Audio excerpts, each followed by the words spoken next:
Hello મિત્રો, આ છે 10-35 ટ્રેક્ટર અને આજે અમારી વાડી આવ્યું છે માંડવી સાફ કરવા.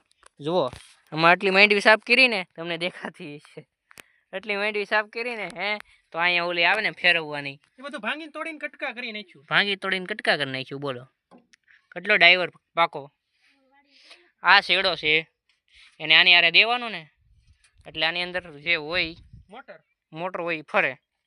પછી આ જો માંડવી આવી થાય, હતી આવી લેવાનું કઈ છે નહીં, હતું એવું ને એવું આવે.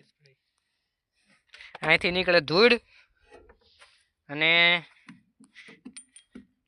ક્યાંય ગયું, અહીંથી નહીં ધૂળ નીકળે, બે જગ્યાએથી ધૂળ નીકળે અને અહીંથી હવા નીકળે ને આની અંદરથી, એટલે અહીંથી માંડવી ઊંચી થઈને ઠેઠ છેલ્લે ઓલું પૂરું થાય ને ત્યાં સુધી વહી જાય.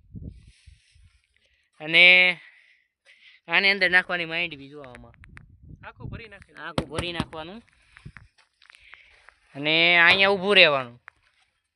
અહીંથી બે જણા અંબાવતા જાય, અહીંથી બે નાખતા જાય અંદર, બે અંબાવતા જાય ને બે નાખતા જાય.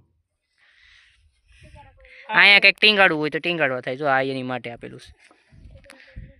અને અહીંયા બધું ધૂળ બૂળ જો અહીંથી નહીં આવે. અહીં કેવો ઢીગલો થયો ધૂળનો.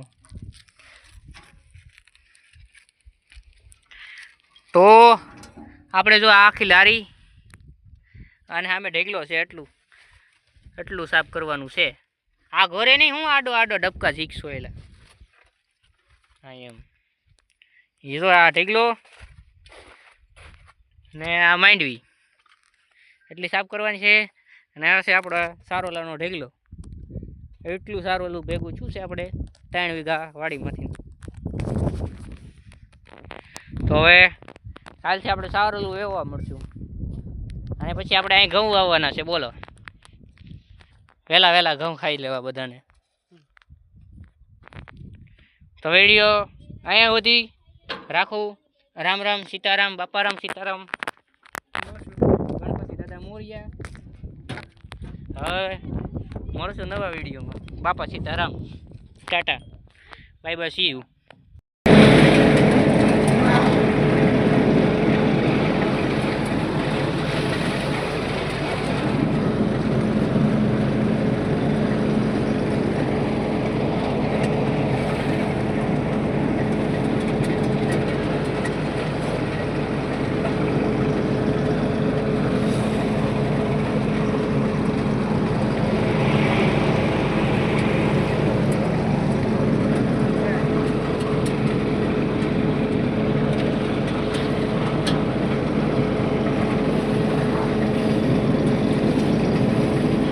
ले लेते करो.